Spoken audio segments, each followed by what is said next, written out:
record. So there we go.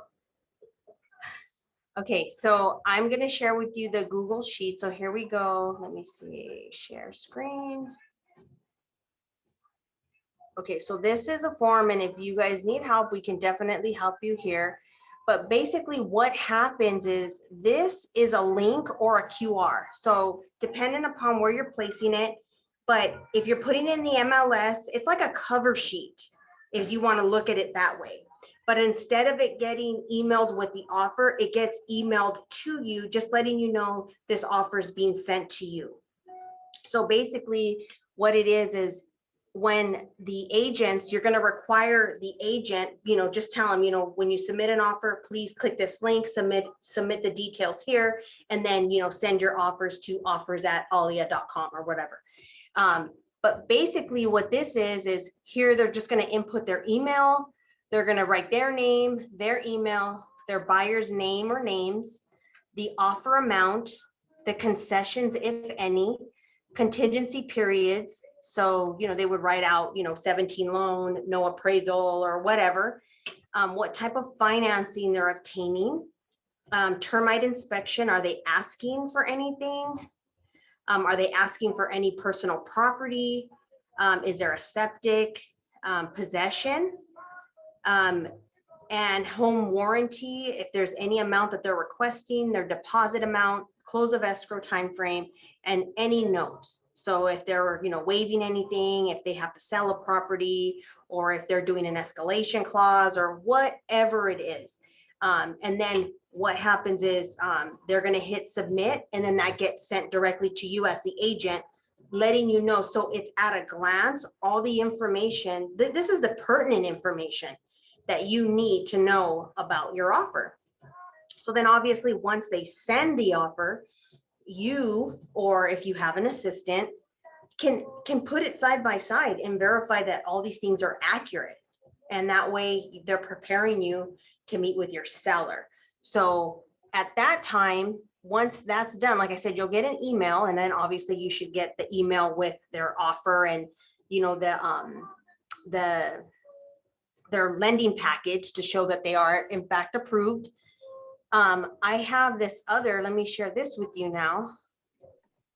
This Sonia, is quick question on the receiving end. Once you have multiple offers, is it presented to you as like an Excel sheet, or what kind of format do you see that you can see it side by side? Yeah, that's what I'm going to show you right now. So can you see this?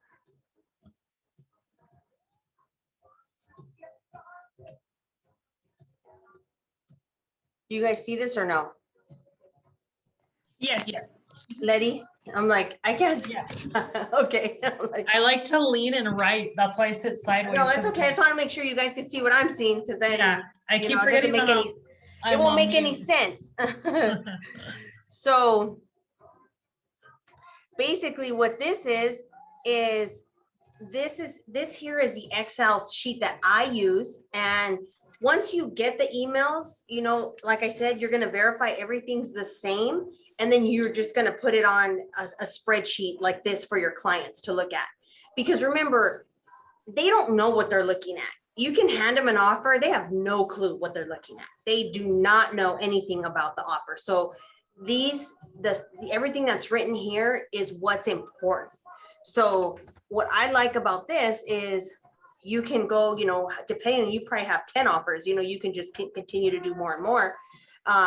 Or you can line up 5 at a time and, just kind of go from there. But, you would just put in the agent's last name. So buyer, the buyer's last name, I'm sorry. And then the agent's name. And this is so you know who is who and what's what, their contract price, their max offer, in case because sometimes people will say we're willing to pay 500 over the max price or max offer that you received, earnest money, if there's any seller concessions, down payment, loan amount, loan type. Did you receive a full lender package, not just a letter, is it expired? Does it, how does it look? And that could be another class that we do actually is how to review a lender package. because I do have a lot of agents asking me that. I mean, a lot of times I don't want you to really spend your time doing that because that's what the cross qualifications for, but sometimes right off the bat, you can see something that's missing or something you need. So you can ask for it instead of waiting, for that. So it's just really up to you. But here it just goes over basically everything in the offer, what should be in the offer. And the good thing about it too is it helps you with when you're countering, because sometimes we forget certain things. If we're just looking at the offer and we're not really paying attention, especially if you have 4 offers that you're going to counter, it gets confusing because you're like, okay, wait, this person did this. Okay, wait, this person did that. And it's super easy to make a mistake. So by having this lined up, you can make notes on it, obviously, and then you can put, highlight what you're going to counter, what you're not. And again, here, if you just print out this one sheet, you can either email it to your clients, you can print it out and have it presented in front of them and show them, or you don't even have to print it out. You could have it on your iPad and display it in front of them, or your computer, whatever it is that you display it on.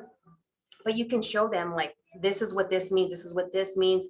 You're comparing them line for line, what looks the best. Of course, everyone wants money. Everyone thinks that dollar's the best, but you can show them, lined up, even though maybe you have another buyer who's willing to do something different than the other person is. Maybe there's no contingencies.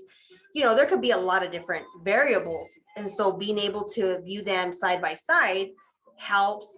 And it just, to me, honestly, I get so many compliments because they just feel like you're so organized. You see what I'm saying? They're just like, oh, wow, she's not going to miss anything.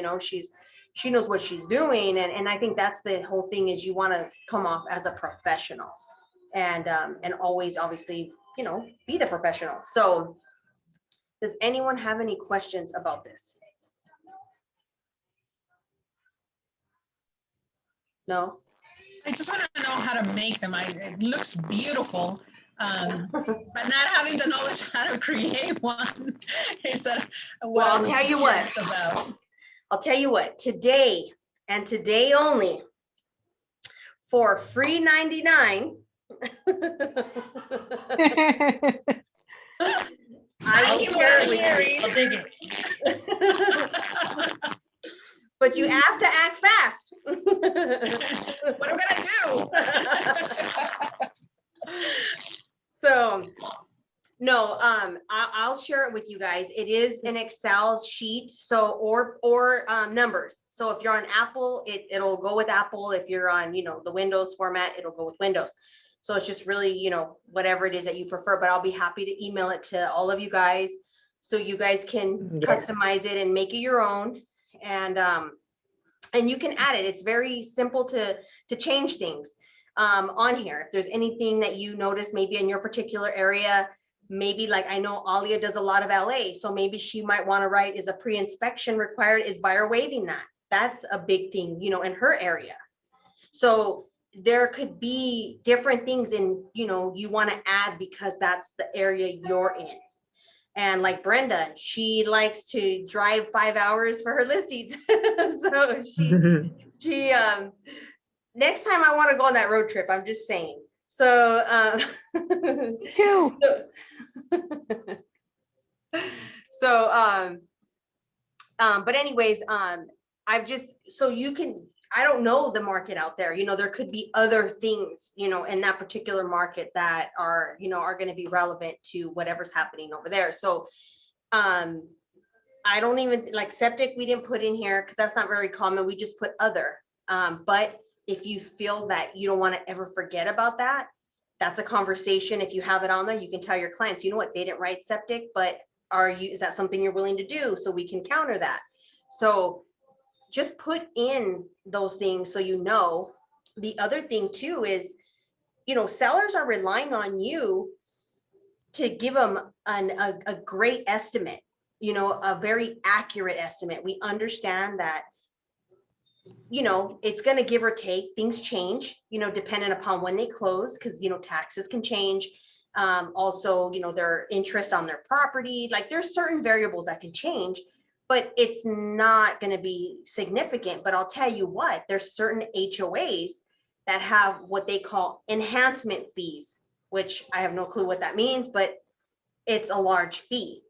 So they charge you, typically the seller, a certain percentage of their sale price to transfer. So like, for instance, in the preserve in Chino, there is an enhancement fee.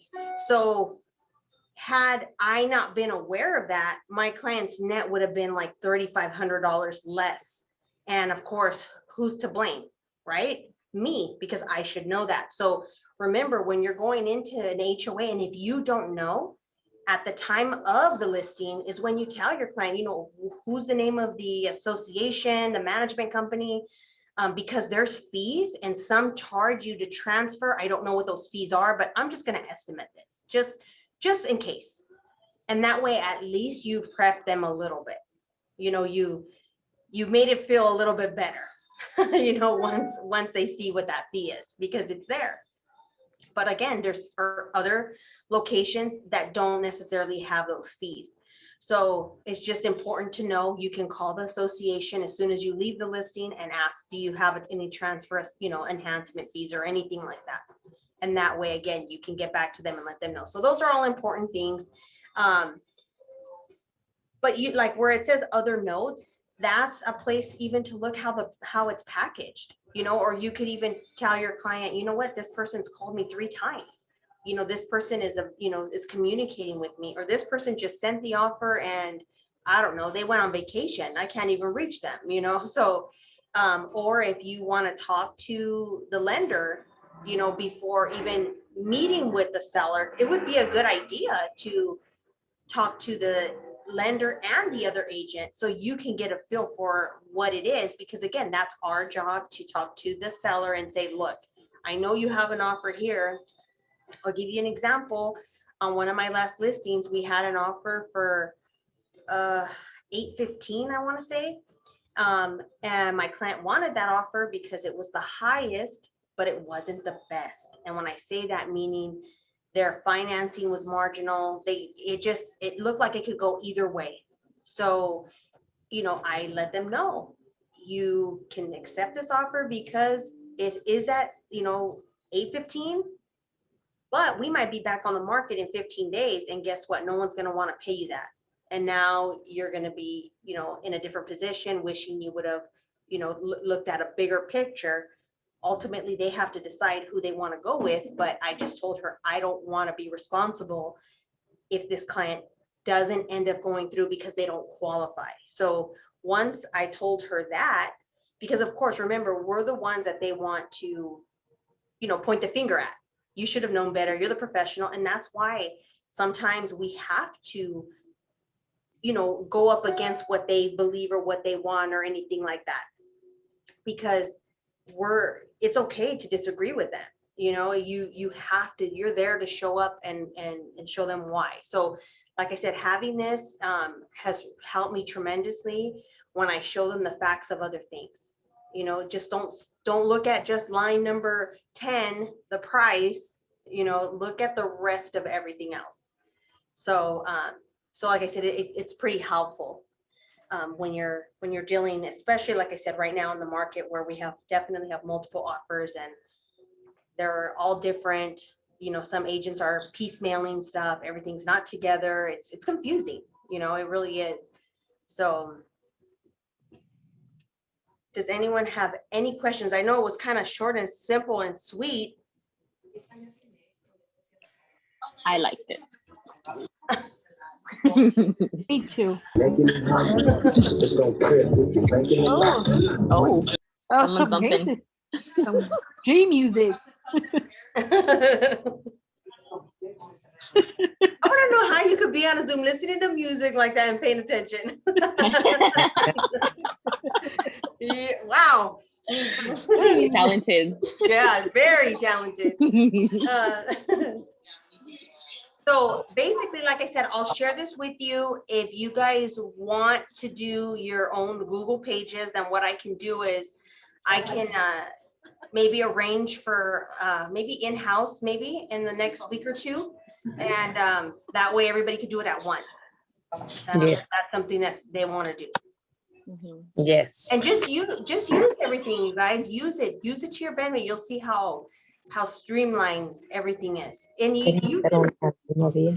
So you it's can even, like I said, when you're talking to your clients, you could a lot of times because I don't know how you guys, negotiate with your buyers, but you could even create something like this just to kind of break down, okay, this is what you're offering, this is what you're doing.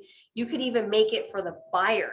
And then where it says offer one, put the property address. Look at all the offers we've submitted where, maybe you can regroup and you can see how much time you're spending. You know what, we should have done this, the other offer was this, and pay attention to how the market is, and maybe kind of, especially if you're having a hard time with them. And you can kind of say, hey, look at this is why we didn't get this one accepted. So maybe next time we can do something different. Again, remember, presentation and showing them facts is the best way, because they don't care what we think. They don't want our opinion.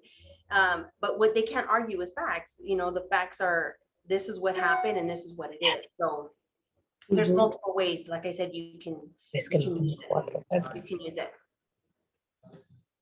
So does anybody have any other questions or anything else they want to share? Anything at all? I'll bring the donuts over once we have the inside the office. Yeah. No donuts, Josie. Bring mariscos. Okay? Okay. No donuts. I had a question. You mentioned, and I've heard it before, and I thought I just heard it again, and I'm like, God, why don't I try? I've never tried it, especially I'm having a hard time getting those buyers. I got an answer. I thought they were going to get accepted, and they didn't get it. Someone bid higher, but I caught what you said. You said in some of the offers you can write in, we'll pay, so much money over the highest bidder. How would I word that I've never used that. So how would I word it? And then they would provide proof, right, of the most recent, if they're willing to use us, I'm assuming. Yes, so basically what that is, yeah, they have to provide you proof. So you handwrite it in or type it in on your offer. And basically you're just saying that, buyer is willing to pay, 500, 1,000, whatever it is above the highest, offer, with, providing, the agent is to provide proof of that offer. Okay. And have you guys anybody ever used that? Is it help? I did. I actually used one recently, and we got it in. And like Sonia said, it wasn't an astronomical amount. I think what my buyer says, I advised 500 and they did 1,000, and they didn't. It was an FHA offer, just so that you know. Okay. Okay. You know who's big on that is Gabby. Gabby's big on that. That's because I review her offers when she sends them out. And that's how she sends her offers. She does put the escalation clause on there that she's willing to go higher with proof. Yeah. So would you put that on the page 1 on other terms? On the second page, I believe, where it says other, it is other terms, but I think it's page 2. Okay. RPA page 2. Or it might be page 3, I'm not sure, but it's where it says other terms and then there's lines to write. Okay. Okay. Do we remove contingency when we do that? No, that's a totally separate, you can remove contingency. I mean, sometimes if you're gonna do that, if the other offer has contingencies removed at that price, then they're gonna, obviously want you to do the same. So just depending, on what that looks like. Got it. Thank you. You're welcome.